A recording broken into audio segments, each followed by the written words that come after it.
ਕਿਸੇ ਇੱਕ ਭਗਤ ਦੇ ਫਾਲੋਅਰ ਨੇ ਕਿਸੇ ਦੂਜੇ ਭਗਤ ਦੀ ਬਾਣੀ ਨੂੰ ਆਪਣੀ ਪੋਥੀ 'ਚ ਇਕੱਠਿਆਂ ਦਰਜ ਨਹੀਂ ਕੀਤਾ। ਕਬੀਰ ਸਾਹਿਬ ਦੇ ਭਗਤਾਂ ਨੇ ਭਗਤ ਰਵਿਦਾਸ ਦੀ ਬਾਣੀ ਆਪਣੀ ਪੋਥੀ 'ਚ ਨਹੀਂ ਲਿਖੀ। ਨਾਮਦੇਵ ਸਾਹਿਬ ਦੇ ਉਪਾਸ਼ਕਾਂ ਨੇ ਕਬੀਰ ਜੀ ਦੀ ਬਾਣੀ ਆਪਣੀ ਭਗਤ ਨਾਮਦੇਵ ਸਾਹਿਬ ਦੀ ਬਾਣੀ ਦੀ ਪੋਥੀ 'ਚ ਦਰਜ ਨਹੀਂ ਕੀਤੀ। ਠੀਕ ਹੈ ਨਾ ਜੀ। ਪੰਥ ਚੱਲ ਪਏ, ਕਬੀਰ ਜੀ ਦੇ ਫਾਲੋਅਰ ਹੋ ਗਏ, ਬਾਬਾ ਰਵਿਦਾਸ ਮਹਾਰਾਜ ਦੇ ਫਾਲੋਅਰ ਹੋ ਗਏ, ਵੱਖਰੇ ਵੱਖਰੇ। ਉਹਨਾਂ ਇੱਕ ਦੂਜੇ ਦੀ ਬਾਣੀ ਨੂੰ ਵੀ, ਦੂਜੇ ਭਗਤਾਂ ਦੀ ਬਾਣੀ ਨੂੰ ਵੀ ਉਹਨਾਂ ਭਗਤਾਂ ਦੀ ਬਾਣੀ ਨਾਲ ਰਿਲੇਟ ਨਹੀਂ ਕੀਤਾ, ਇੱਕ ਪੋਥੀ 'ਚ ਦਰਜ ਨਹੀਂ ਕੀਤਾ। ਗੁਰੂ ਸਾਹਿਬ ਜਾਣਦੇ ਸਨ ਵੀ ਅਸੀਂ ਕੀ ਕਰਨ ਜਾ ਰਹੇ ਹਾਂ।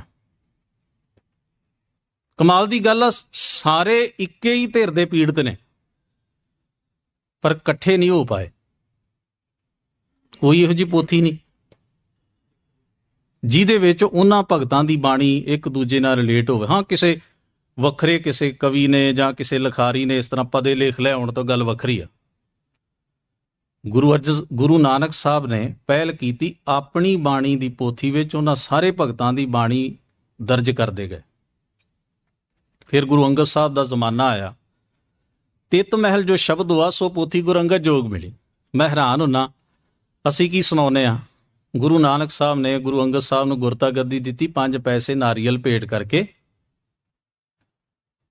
ਇਹ ਨਾਰੀਅਲ ਤਾਂ ਸ਼੍ਰੀ ਗਣੇਸ਼ ਕਰਨਾ ਸੀ, ਨਵੀਂ ਗੱਲ ਦਾ ਤਾਂ ਅਸੀਂ ਖੁਸ਼ ਹੋਏ, ਜਕਾਰਾ ਵੀ ਛੱਡਿਆ ਵੀ ਚਲੋ ਆ ਵਧੀਆ ਹੋਇਆ, ਗੁਰਤਾ ਗੱਦੀ ਮਿਲ ਗਈ ਦੂਜੇ ਪਾਤਸ਼ਾਹ ਨੂੰ।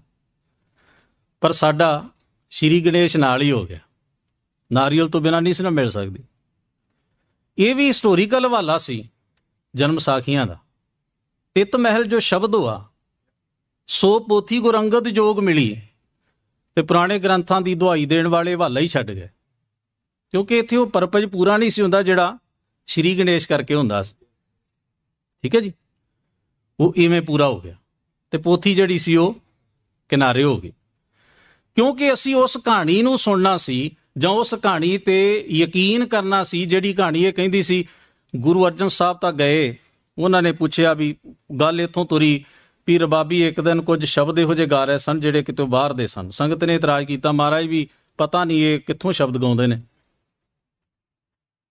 ਤਾਂ ਗੁਰੂ ਸਾਹਿਬ ਕੋਲ ਜਦੋਂ ਗੱਲ ਪਹੁੰਚੀ ਤੇ ਉਹਨਾਂ ਆਖਿਆ ਵੀ ਗੁਰੂ ਸਾਹਿਬ ਦੀ ਬਾਣੀ ਨੂੰ ਆਪਾਂ ਸੱਚੀ ਬਾਣੀ ਨੂੰ ਤੇ ਕੱਚੀ ਬਾਣੀ ਦਾ ਨਿਖੇੜਾ ਕਰਨਾ ਚਾਹੀਦਾ।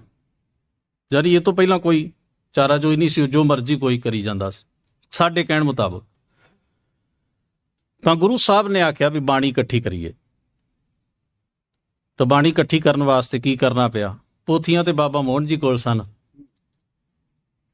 ਗੁਰੂ ਅਮਰਦਾਸ ਮਹਾਰਾਜ ਦੇ।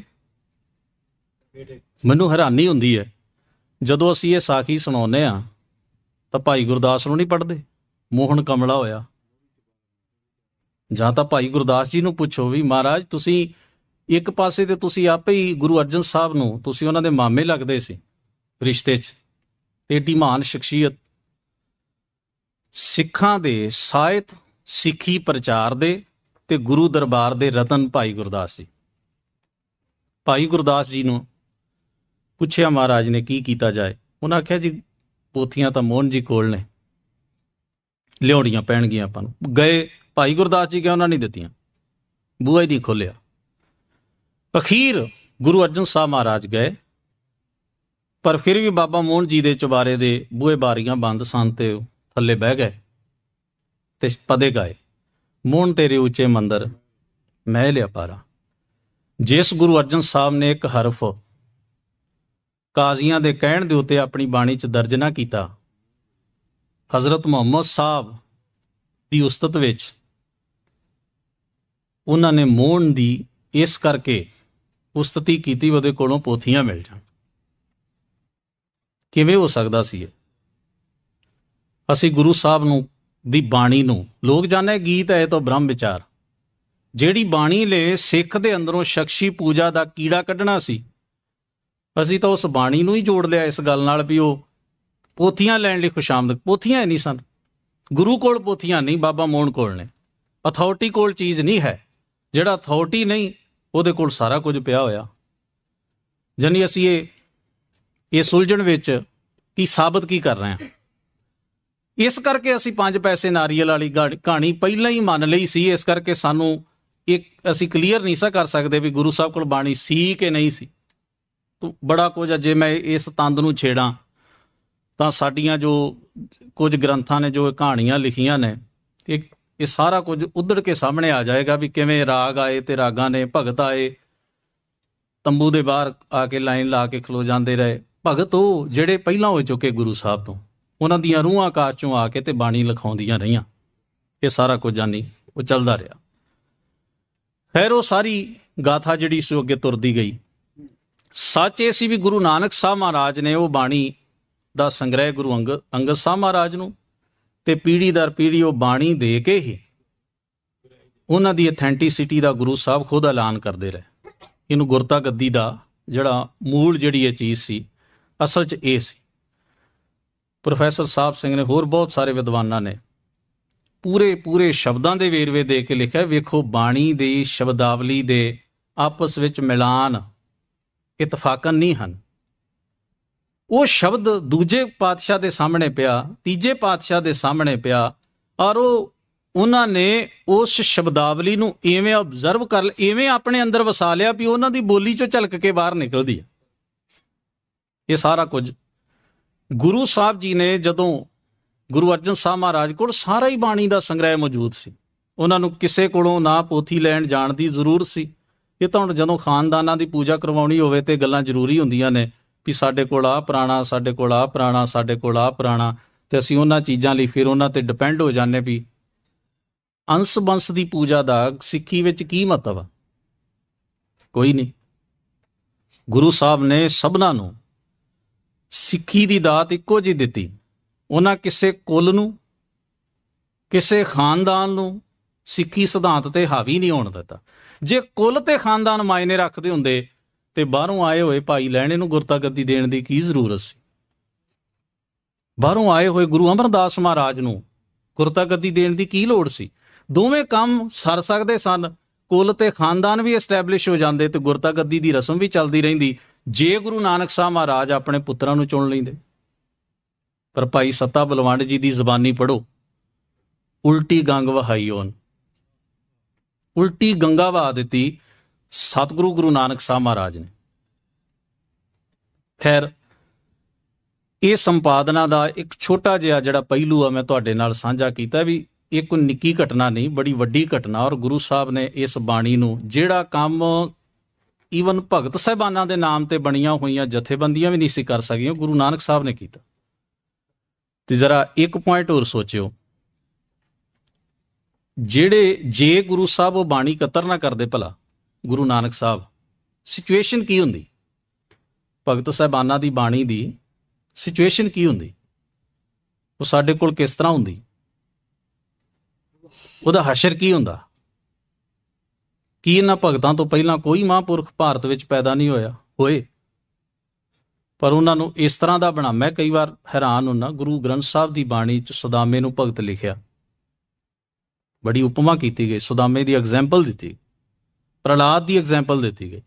ਪਰ ਅੱਜ ਪ੍ਰਹਲਾਦ ਦਾ ਰੂਪ ਤੁਹਾਨੂੰ ਪੁਰਾਣ 'ਚੋਂ ਹੀ ਪੜ੍ਹਨ ਨੂੰ ਮਿਲਦਾ, ਔਰ ਦਾ ਜਿਸ ਤਰ੍ਹਾਂ ਉਹਨਾਂ ਨੇ ਪੇਸ਼ ਕਰਨਾ ਸੀ ਭਗਤ ਨੂੰ, ਉਹਨਾਂ ਨੇ ਇੰਨਾ ਆਪਣੇ ਅੰਦਰ ਆਪਣਾ ਭਲੇਥਣ ਲਾਇਆ ਕਿ ਤੁਹਾਨੂੰ ਲੱਗਦਾ ਵੀ ਪ੍ਰਹਲਾਦ ਤਾਂ ਪੁਰਾਣਾ ਵਾਲਾ, ਸਮਝੇ ਨਾ ਜੀ? ਉਹ ਮਿੱਥ ਬਣ ਗਈ। ਪ੍ਰਹਲਾਦ ਨੇ ਕੋਈ ਤਾਂ ਕਿਹਾ ਹੋਊ ਆਪਣੀ ਜ਼ਿੰਦਗੀ 'ਚ, ਧਰੂ ਨੇ ਕੋਈ ਤਾਂ ਗੱਲ ਕੀਤੀ ਹੋਊ ਆਪਣੀ ਜ਼ਿੰਦਗੀ 'ਚ, ਪਰ ਉਹਨਾਂ ਨੂੰ ਅਵਤਾਰ ਪੂਜਾ ਦਾ ਹਮਾਇਤੀ ਗੁਰੂ ਸਾਹਿਬ ਦੇ ਸਾਹਮਣੇ ਵੀ ਮਿੱਥ ਹਵਾਲੇ ਤੋਂ ਵੱਧ ਕੁਝ ਨਹੀਂ ਸੀ ਬਚਿਆ। ਉਹਨਾਂ ਨੇ ਉਸ ਹਵਾਲੇ ਨੂੰ ਵਰਤਿਆ ਪੋਜ਼ਿਟਿਵ ਵੇ ਦੇ ਵਿੱਚ। ਮੇਰਾ ਕਹਿਣ ਦਾ ਭਾਵ ਆ ਕਿ ਹੋਰ ਭਗਤ ਨਹੀਂ ਹੋਏ, ਪਰ ਨਾਂ ਵੀ ਗਵਾਚ ਗਏ, ਉਪਦੇਸ਼ ਵੀ ਗਵਾਚ ਗਏ, ਉਹਨਾਂ ਦਾ ਕਾਰਜ ਖੇਤਰ ਕੀ ਰਿਹਾ, ਉਹ ਸਾਰੀ ਜਾਣਕਾਰੀ ਜਿਹੜੀ ਸੀ ਉਹ ਮਨੁੱਖਤਾ ਦੀਆਂ ਨਜ਼ਰਾਂ ਤੋਂ ਓਹਲੇ ਰਹਿ। ਇਹਨਾਂ ਭਗਤਾਂ ਨੂੰ ਗੁਰੂ ਸਾਹਿਬ ਨੇ ਅਮਰ ਕਰ ਦਿੱਤਾ। ਇਹ ਨਿਸ਼ਾਨਦੇਹੀ ਕਰਿਓ। ਅੱਜ ਜਿਹੜਾ ਕਹਿੰਦਾ ਵੀ ਭਗਤ ਗੁਰੂ ਇਸ ਤਰ੍ਹਾਂ ਸਾਨੂੰ ਇਹ ਨਹੀਂ ਹੋਇਆ, ਸਿੱਖੀ ਨੇ ਭਗਤਾਂ ਨੂੰ ਆਹ ਨਹੀਂ ਦਿੱਤਾ, ਜੋ ਗੁਰੂ ਨਾਨਕ ਸਾਹਿਬ ਮਹਾਰਾਜ ਨੇ ਦਿੱਤਾ ਨਾ, ਦੁਨੀਆ ਦਾ ਕੋਈ ਮਰਦ ਨਹੀਂ ਸੀ ਦੇ ਸਕਦਾ।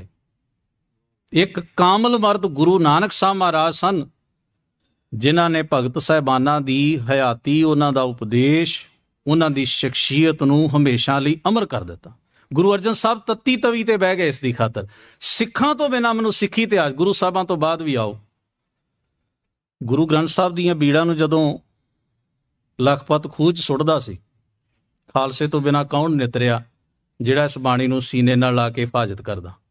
ਬੜੇ ਪੰਥ ਸੀ, ਕਬੀਰ ਸਾਹਿਬ ਦੇ ਨਾਂ ਤੇ ਚੱਲਣ ਵਾਲਾ ਪੰਥ, ਨਾਮਦੇਵ ਸਾਹਿਬ ਦੇ, ਮੈਂ ਕਿਸੇ ਨੂੰ ਦੋਸ਼ ਨਹੀਂ ਦੇ ਰਿਹਾ, ਪਰ ਖਾਲਸੇ ਨੇ ਜੱਦੋ ਜਹਿਦ ਕੀਤੀ ਗੁਰੂ ਗ੍ਰੰਥ ਸਾਹਿਬ ਮਹਾਰਾਜ ਦੀ ਬਾਣੀ ਦੀ ਸਰੂਪ, ਉਹਨਾਂ ਦੀ ਹਸਤੀ ਨੂੰ ਕਾਇਮ ਰੱਖਣ ਵਾਸਤੇ।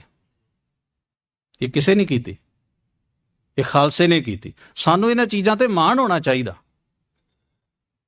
ਇਹ ਠੀਕ ਹੈ ਵੀ ਅਸੀਂ ਗੁਰੂ ਗ੍ਰੰਥ ਸਾਹਿਬ ਮਹਾਰਾਜ ਦੀ ਬਾਣੀ ਦੇ ਸਿਧਾਂਤ ਦੇ ਪੁਜਾਰੀ ਹਾਂ, ਗੁਰੂ ਸਾਹਿਬ ਜੀ ਦੀ ਬਾਣੀ ਦੇ ਸਿਧਾਂਤ ਦੇ ਫਾਲੋਅਰ ਹਾਂ, ਪਰ ਇੱਕ ਚੀਜ਼ ਨੋਟ ਕਰਿਓ ਵੀ ਜਦੋਂ ਅਸੀਂ ਗੁਰੂ ਗ੍ਰੰਥ ਸਾਹਿਬ ਵੱਲ ਪਰਤਦੇ ਹਾਂ ਨਾ ਵੀ, ਔਰ ਮੈਂ ਹੈਰਾਨ ਹੁੰਦਾ ਇਤਿਹਾਸ ਦਾ ਨੁਕਤਾ ਕਿ ਕਿਸੇ ਮੁਗਲ ਬਾਦਸ਼ਾਹ ਨੇ ਗੁਰੂ ਗ੍ਰੰਥ ਸਾਹਿਬ ਦੇ ਸਰੂਪ ਨੂੰ ਸਿੱਧਾ ਹੱਥ ਨਹੀਂ ਸੀ ਪਾਇਆ, ਸਵਾਏ ਲਖਪਤ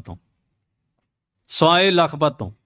ਲਖਪਤ ਉਸ ਜਮਾਤ ਨੂੰ ਰਿਪਰੈਜ਼ੈਂਟ ਕਰਦਾ ਸੀ ਜਿਹੜੀ ਜਾਤ ਪਾਤ, ਜਿਹੜੀ ਜਾਣਦੀ ਸੀ ਅਸਲੀਅਤ ਵੀ ਇਹ ਗ੍ਰੰਥ ਜਿੰਨਾ ਚਿਰ ਇੱਥੇ ਰਹੇਗਾ ਸਿੱਖੀ ਰਹੇਗੀ। ਸਿੱਖੀ ਹੈ ਹੀ ਇਹ। ਮੁਗਲਾਂ ਨੇ ਕਿਉਂ ਨਾ ਹੱਥ ਪਾਇਆ? ਕਿਤੇ ਇਤਿਹਾਸ 'ਚ ਜ਼ਿਕਰ ਆਉਂਦਾ ਉਹਨਾਂ ਗੁਰੂ ਅਰਜਨ ਸਾਹਿਬ ਨੂੰ ਸ਼ਹੀਦ ਕੀਤਾ, ਗੁਰੂ ਹਰਗੋਬਿੰਦ ਸਾਹਿਬ ਨੂੰ ਗਵਾਲੀਅਰ ਦੇ ਕਿਹਦੇ ਨਜ਼ਰਬੰਦ ਰੱਖਿਆ, ਉਹਨਾਂ ਨੇ ਬੀੜ ਜ਼ਬਤ ਕੀਤੀ ਹੋਵੇ? ਕਿਤੇ ਨਹੀਂ।